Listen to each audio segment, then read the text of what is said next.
శ్రీమాత్రే నమ. జయ గురు దత్తాత్రేయ నమ.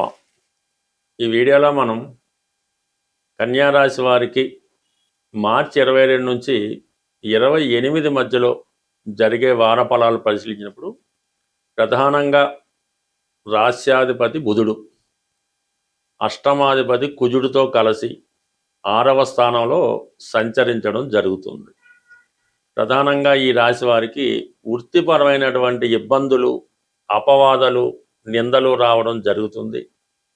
మిమ్మల్ని మీ యొక్క వృత్తి నుంచి లేదా మీ పదవి నుంచి తప్పించాలనే చాలా తీవ్రమైన ప్రయత్నం జరుగుతూ ఉంటుంది.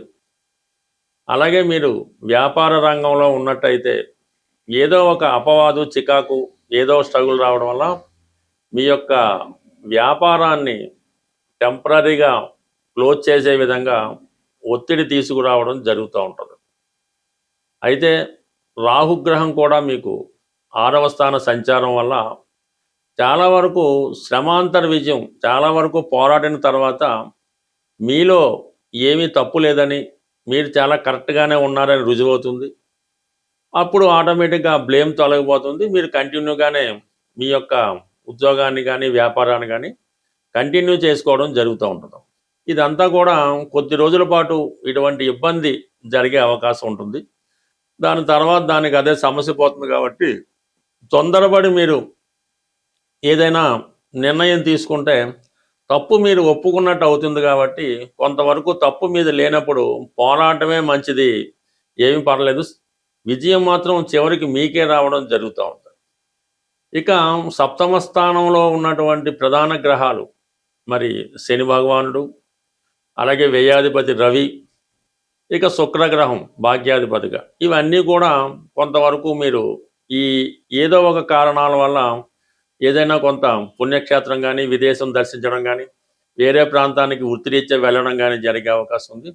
ఈ సమయంలో మీ పార్ట్నర్స్ మధ్య, మీ జీవిత భాగస్వామి మధ్య విపరీతమైనటువంటి అభిప్రాయ భేదాలు రావడం జరుగుతుంది. ఏదైనా ఒకటి మీకు జరిగినప్పుడు అది నిజమే అని వాళ్ళు కూడా నమ్మి మిమ్మల్ని అపవాదు చేయడం కానీ, దూరం పెట్టడం కానీ జరిగే అవకాశం ఉంటుంది. బట్ ఏదైనా కొంతవరకు అటు వ్యాపార పార్ట్నర్స్తోని, అటు జీవిత భాగస్వామితో కూడా కొంతవరకు మీ యొక్క నిజాయితీ రుజువు చేసుకోవాల్సిన అవసరం ఎంతవరకైనా ఏర్పడింది. బట్ ఏదైనా కొంతవరకు కొంత విభేదాలు, కొన్ని అభిప్రాయ భేదాలు భార్యాభర్తల మధ్య రావడం జరుగుతుంది.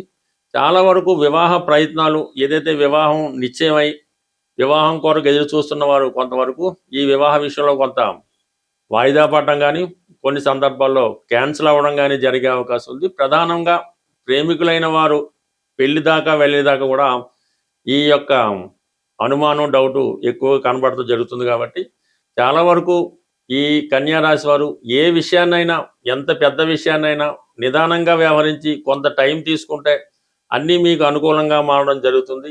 ఏమాత్రం తొందరపడినా అది మీకే ఇబ్బంది కలిగే అవకాశం ఉంటుంది. ప్రధానంగా గురువు 10వ స్థాన సంచారంలో చాలా వరకు మీకు ఎటువంటి ఇబ్బంది వచ్చినా కూడా ఏదో ఒక ఆపద్బాంధవుల్లో ఎవరో ఒకరు మిమ్మల్ని ఆదుకోవడం జరుగుతూ ఉంటుంది. అలాగే 4థ స్థానాన్ని వీక్షించడం వల్ల ఏంటంటే కొంతవరకు చిన్న చిన్న సౌకర్యాలు వాటికి అవే సమకూరుతుంటాయి. విద్యార్థులు కూడా ఈ సమయంలో ఎక్కువ శ్రద్ధ విద్య మీద పెట్టవలసి ఉంటుంది. ఈ కాంపిటేటివ్ ఎగ్జామ్స్లో కూడా కొంతవరకు మీరు ఎక్కువ శ్రద్ధ పెడితే అనుకున్న గమ్యాన్ని చేర్చుకోవడంలో చివరి నిమిషం దాకా పోరాడవలసి ఉంటుంది. బట్ ఏదైనా అనుకున్న ర్యాంక్ కన్నా కొద్దిగా వెనకతల ర్యాంక్ రావడం కానీ, ఈ సీటు సంపాదించే విషయంలో 2-3 చోట్ల ప్రయత్నం చేయడం కానీ ఇటువంటి ఇబ్బందులు ఎదురయ్యే అవకాశం ఉంది. కేవలం ఏదైనా ఈ కన్యారాశి వారు ఓర్పుతో, సహనంతో వెయిట్ చేస్తే అన్నీ మీకు అనుకూలంగా జరిగే అవకాశం ఉంది. ఎందుకంటే అతి తొందరలో మీకు ప్రధాన గ్రహాలు అనుకూలంగా మారడం జరుగుతుంది. ఇప్పుడు కొంత ప్రతికూలంగా ఉండడం వల్ల కొంతవరకు టైం వెయిట్ చేస్తే అన్ని ఫ్యూచర్లో మీకు సక్సెస్ అయ్యే అవకాశం ఉంటుంది. ప్రధానంగా విపరీతమైనటువంటి ఆర్థిక పరమైనటువంటి సమస్యలు, రుణ బాధలు ఇబ్బంది పెడుతుంటాయి. అలాగే వివాహం ఆలస్యం అవుతూ ఉంటుంది. తొందరగా వివాహ సంబంధం కుదరదు. వివాహం తర్వాత భార్యాభర్తల మధ్య విభేదాలు, ఇవన్నీ బాగా ఎక్కువగా ఉన్నప్పుడు మీరు ఏ రోజైనా పర్లేదు, ప్రధానంగా మంగళవారం అయితే మంచిది. ఈ మంగళవారం రోజు సాధారణంగా మీకు కోతులు అంటే కోతులు కొండముచ్చులు ఏమైనా పర్వాలేదు. మీకు కొద్దిగా దూర ప్రాంతంలో అటవీ ప్రాంతం ఉన్నా ఊర్లో కొద్దిగా దూరంగా ఉన్న వాటికి శనగపప్పుతో చేసినటువంటి శనగపప్పు బెల్లం కలిపి శనగుండల్లా చేస్తూ ఉంటారు.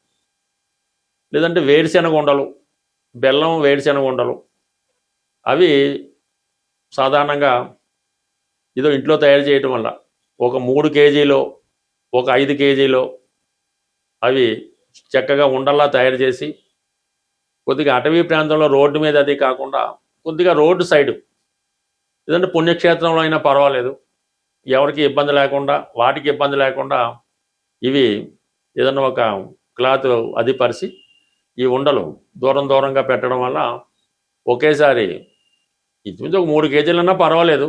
ఏదన్నా ఇలాంటి విపరీతమైన ఇబ్బందులు ఉన్నప్పుడు ఏదైనా ఘనంగా చేయాలి తప్ప ఏదో 4 ఉండలు వేసాం, ఒక 3 అరటిపళ్ళు వేసాం, ఒక బెల్లం మొక్క పెట్టామంటే మాత్రం ఫలితం దక్కదు. ఎక్కువగా కొద్దిగా తృప్తిగా పెట్టినప్పుడు ఆ ఫలితం కంపల్సరీగా వస్తుంది. కానీ ఈ రెమెడీ 100కి 100 రూపాయలు ఖచ్చితంగా పనిచేసి తీరుతుంది. ఒక్కసారి మీరు ప్రయత్నం చేసి చూడండి, అది మీకు దాని ఫలితం చాలా తొందరగా అనుభవంలోకి రావడం జరుగుతుంది. అయితే మన ప్రేక్షకులకి ఒక ముఖ్య గమనిక ఏంటంటే, ఈ వారం అంటే ఈ నెలలో 29వ తారీఖు మార్చి నెల ఆదివారం రోజు హైదరాబాదులోని శ్రీ సుందరయ్య విజ్ఞాన కేంద్రంలో జ్యోతిష్య మహాసభని జరగబోతుంది. అందులో ప్రముఖమైనటువంటి పుస్తక రచయితలు, ఆస్ట్రాలజర్స్ అంటే వీళ్ళ పెద్దవాళ్ళు శ్రీ మల్లాది మణిగారు, అలాగే శ్రీ నానాజీ పట్నాయక్ గారు, తర్వాత శ్రీ బంగారయ్య శర్మ గారు మొదలగు ప్రముఖులు ఈ సభలో పాల్గొని వారు జ్యోతిష్యం మీద మాత్రమే ప్రసంగించడం జరుగుతూ ఉంటుంది. మీకు ఏమైనా జ్యోతిషపరమైనటువంటి సందేహాలు ఉన్నా కూడా ఆ సమయంలో మీరు తీర్చుకునే అవకాశం ఉంటుంది. కాబట్టి వీలున్న వాళ్ళు ఆ సభకి, అంటే ఉదయం 9:30 నుంచి సాయంకాలం 5:30 మధ్యలో జరుగుతుంది.